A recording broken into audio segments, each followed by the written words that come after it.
सानन्दमानं दवने बसन्त आनन्दकान्द हृतपापवेन्द वाराणसीनाथ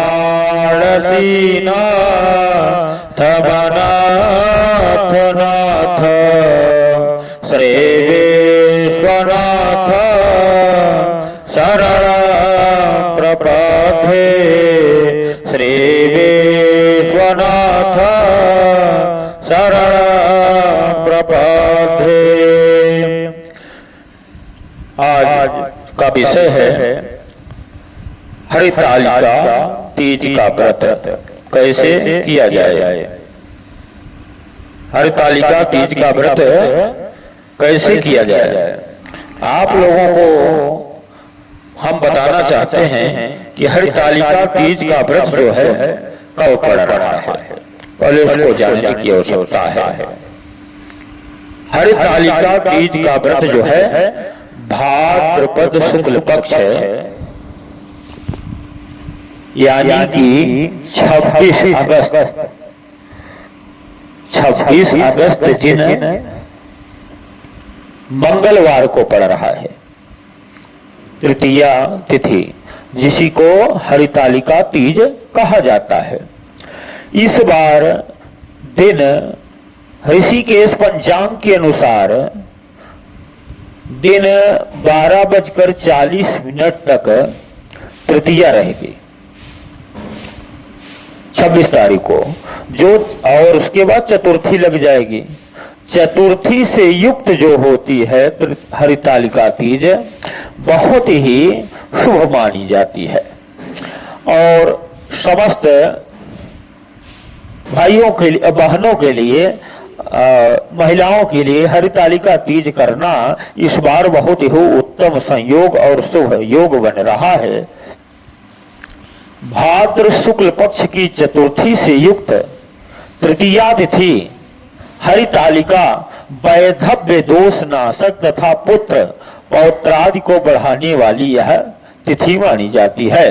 भाद्रपद शुक्ल चतुर्थी को चंद्र दर्शन दोष की शांति के लिए जो है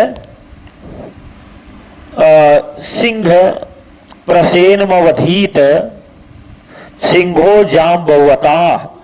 जाम्बवता हतः सुकुमार सुकुमारो दीस्तवहवे ये समांतकः। इसी मंत्र का जो है चतुर्थी में अगर जो चंद्रमा इत्यादि जो देख लिया हो, और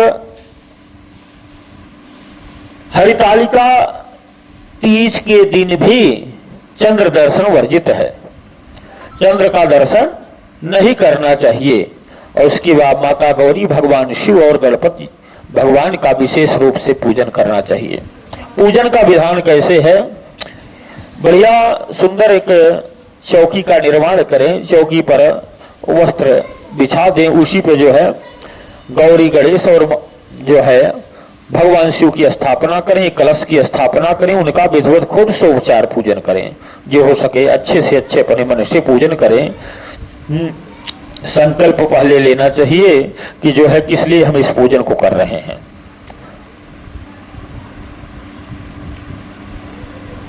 दोस्तों, अगर बात करें हरितालिका व्रत क्या है, तो हम आपको बता दें कि हरितालिका व्रत को तीज व्रत या फिर तीजा व्रत के नाम से भी जाना जाता है, जिसे कि भाद्रपद माह के शुक्ल पक्ष के तृतीया को हस्त नक्षत्र के दिन मनाया जाता है। इस दिन खासकर महिलाएं व्रत रखती हैं। आपने करवा चौथ के व्रत के बारे में सुना ही होगा, जिससे कि महिलाओं को दिन भर व्रत रखना होता है, जिसमें कि वह रात को चांद को देखकर अपना व्रत तोड़ती हैं। लेकिन हम आपको बता दें, हरितालिका तीज व्रत करवा चौथ के व्रत से भी बहुत ही अधिक ज्यादा कठिन होता है। ऐसा इसलिए क्योंकि इसमें जो भी व्यक्ति यह व्रत करता है उसे दिन भर में अन्न का एक दाना और पानी की एक भी बूंद ग्रहण नहीं करना पड़ता, निषेध होता है। और अगर बात करें व्रत के उद्यापन यानी कि व्रत की खोलने की, तो हरितालिका तीज व्रत में व्रत के अगले दिन पूजन के बाद ही आप व्रत खोल सकते हैं, यानी कि एक दिन आपको पूरी तरह से बिना खाना और पानी के रहकर इस व्रत को करना होता है। दोस्तों, हम आपको बता दें कि इस व्रत को ज्यादातर महिलाएं या फिर कुंवारी लड़कियां ही करती हैं। वह इस व्रत के दौरान भगवान शंकर और पार्वती जी की पूजा करती हैं, क्योंकि हम आपको बता दें हरितालिका व्रत शिव जी और पार्वती जी से ही संबंधित है। हम आपको बता दें कि इस व्रत की शुरुआत पार्वती जी ने ही की थी। पार्वती जी ने ही इस व्रत को शिव जी को पति के रूप में प्राप्त करने के लिए किया था। आप इसके बारे में और अच्छे से सब जान पाएंगे जब आप इस हमारी पूरी वीडियो को आप सुनेंगे, क्योंकि इस व्रत की कथा के बारे में भी बतलाएंगे, जिससे कि आपको इस व्रत के बारे में पूरी जानकारी मिल जाएगी।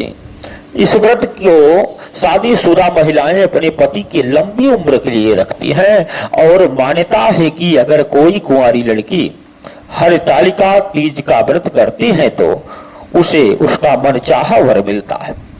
तो ऐसे में कुंवारी लड़कियां मन चाहे वर की चाह में इस व्रत को करती हैं और शिव जी और पार्वती जी की पूजा करती हैं। तो अगर आप भी हरितालिका तीज के व्रत को करना चाहते हैं और व्रत कथा का पाठ करना चाहते हैं तो चलिए आगे सुनिए। हरितालिका व्रत कथा के बारे में बताते हैं आप लोगों को। तो दोस्तों, जैसा कि आपको 16 सोमवार के व्रत और सावन सोमवार के व्रत के बारे में आप सुने होंगे, व्रत कथा के बारे में आप लोगों को पता ही होगा, जिसका पाठ करना फिर जिसे सुनना व्रत के लिए अनिवार्य होता है। तो अगर आप बात करें तो हरितालिका तीज व्रत कथा की, तो हम आपको बता दें कि इस कथा का भी महत्व उतना ही है जितना कि 16 सोमवार व्रत और सावन सोमवार व्रत कथा की होती है। अगर आप हरितालिका तीज के दिन व्रत रखते हैं तो शिव पार्वती जी की पूजा करते हैं, तो उस दिन आपको अनिवार्य रूप से इस कथा को श्रवण करना अत्यंत आवश्यक होता है। इस कथा का पाठ करे बिना आपके व्रत का पूरा फल नहीं मिलता, इसलिए जरूरी है कि आप इस कथा का पाठ करें। तो चलिए उस कथा के बारे में आपको बताते हैं। तो दोस्तों, जैसा कि हमने आपको यह पहले ही बता दिया कि यह तीज का व्रत भगवान शिव और पार्वती को समर्पित है। इस कथा के माध्यम से हमें शिव जी और पार्वती जी के माध्यम से ही पता चलता है कि कैसे कठिन तपस्या करके पार्वती जी ने शिव जी को फिर से अपने पति के रूप में प्राप्त किया। बहुत समय पहले की बात है, जब शिव जी और सती माता बहुत ही खुशी से रहा करते थे। एक दिन सती माता के पिताजी ने एक यज्ञ आयोजन किया। उन्होंने उस यज्ञ के लिए सभी देवी देवताओं को आमंत्रित किया। सभी देवी देवता यज्ञ में पहुंचे भी थे, लेकिन सती माता के पिताजी को शिव जी पसंद नहीं थे, इसलिए उन्होंने शिव जी को अपने इस यज्ञ के लिए आमंत्रित किया। इस बात से सती माता बहुत ही ज्यादा नाराज हुई। वह यज्ञ के स्थान पर गई। उन्होंने अपने पिताजी से पूछा कि आपने शिव जी को इस यज्ञ में आमंत्रित क्यों नहीं किया। इसके बाद सती माता के पिताजी ने शिव जी के बारे में भला बुरा कह दिया, जिससे कि सती माता बहुत ही ज्यादा क्रोधित हो गई और बहुत ज्यादा दुखी हो गई। उन्होंने अपने पिता के यज्ञ में ही कूदकर अपने आप को पूरी तरह से भस्म कर लिया। जब शिव जी वहां पहुंचे तो यह देखकर बहुत ही ज्यादा क्रोधित हो गए और माता के जले हुए शरीर को देखकर तांडव करने लगे। कहा जाता है कि इसी दौरान सती माता के अंग के हमारे देश के विभिन्न 51 क्षेत्रों में गिरे थे, जो भगवान नारायण ने अपने चक्रों से उसे विभाजन कर दिया था। इसी कारण से 51 स्थानों पर माता के अंग गिरे थे। वह शक्तिपीठ के का निर्माण किया गया, जो कि आज के समय में बहुत ही ज्यादा प्रसिद्ध है, जिसके दर्शन के लाखों लोग शक्तिपीठ पर दर्शन के लिए जाया करते हैं। इसके बाद अगले जन्म में सती माता की वाली पार्वती माता। इसके बाद हुआ यह था कि सती माता अगले जन्म में उन्होंने हिमाचल जी के यहाँ पार्वती जी के रूप में जन्म लिया। हम आपको बता दें कि पार्वती जी बचपन से ही शिव जी को पति के रूप में चाहती थी। इतना ही नहीं, बचपन से ही शिव जी को अपना पति मान चुकी थी और किसी भी हालात में शिव जी को हर जन्म के लिए अपने पति के रूप में प्राप्त करना चाहती थी। पार्वती माता बचपन से ही शिव जी को तपस्या करने में लीन रहा करती थी। उन्हें शिव जी अपने पति के रूप में चाहिए थे, जिसके लिए वह हिमालय के गंगा तट पर बैठकर हरतालिका तीज का व्रत भी किया करते थे। इस दौरान वह अन्न का एक भी दाना, जल का एक भी बूंद नहीं ग्रहण करती थी। भोजन के रूप में सिर्फ सूखे पत्ते चबाया करते थे। एक दिन की बात है कि पार्वती जी यूं ही शिव जी की तपस्या में लीन थी, जिसके कारण उनके पिता हिमाचल जी को पार्वती जी की यह हालात देखी नहीं गई, जिसके लिए उन्होंने ऋषि मुनि नारद जी से सलाह लेना नहीं सही समझा और उन्होंने नारद मुनि से पार्वती जी की स्थिति के बारे में बात की। इसके बाद हुआ यह कि नारद जी ने कहा, आपकी पुत्री पार्वती जी को विवाह विष्णु जी से करवा दें। तब पार्वती जी के पिताजी ने यह बात सुनी तो बहुत ही ज्यादा खुश हो गए। उनका विवाह स्वयं विष्णु जी से होने वाला है। उन्होंने तुरंत ही इस प्रस्ताव के लिए हाँ कर दिया। जिसके बाद नारद जी पार्वती जी और उनके पिता के पास विष्णु जी से विवाह का प्रस्ताव लेकर आए। लेकिन जैसा कि हमने आपको बताया कि पार्वती जी तो बचपन से ही शिव जी को अपना पति मान चुकी थी। वह किसी भी हालात में शिव जी के अलावा किसी से विवाह नहीं करना चाहती थी। इसलिए उन्होंने नारद जी की इस प्रस्ताव को ठुकरा दिया और विष्णु जी से विवाह करने हेतु मना कर दिया। तो दोस्तों, पार्वती जी बचपन से ही शिव जी के पति के रूप में प्राप्त करना चाहती थी और उनका विष्णु जी से विवाह करने का मन नहीं था। यह बात उनकी सखी भली भांति जानती थी। इसलिए पार्वती जी के सखियों ने यह फैसला लिया कि हम पार्वती जी को एक घने जंगल में ले जाएंगे, यानी कि उनका अपहरण करके हम उन्हें जंगल में ले जाएंगे ताकि वह विष्णु जी से विवाह न कर पाए, क्योंकि वह जानते थे कि पार्वती जी शिव जी के बिना नहीं रह पाएंगी। इसलिए उन्होंने वैसा ही किया। वह पार्वती जी को अपहरण करके उन्हें एक घने जंगल में ले गई और इस घने जंगल में उन्होंने शिव जी की तपस्या करने लगे। हम आपको बता दें कि इस तरह पार्वती माता उस घने जंगल में निवास करने लगी। जब भाद्रपद माह शुक्ल पक्ष की तृतीया तिथि को हस्त नक्षत्र का दिन आया, यानी कि इसी दिन हरतालिका तीज का व्रत किया जाता है। उस दिन पार्वती जी ने घने जंगल के बीच में एक गुफा में बैठकर रेत और मिट्टी की मदद से एक शिवलिंग का निर्माण किया। उसके बाद उन्होंने हरितालिका व्रत किया और साथ ही साथ कथा का पाठ भी किया।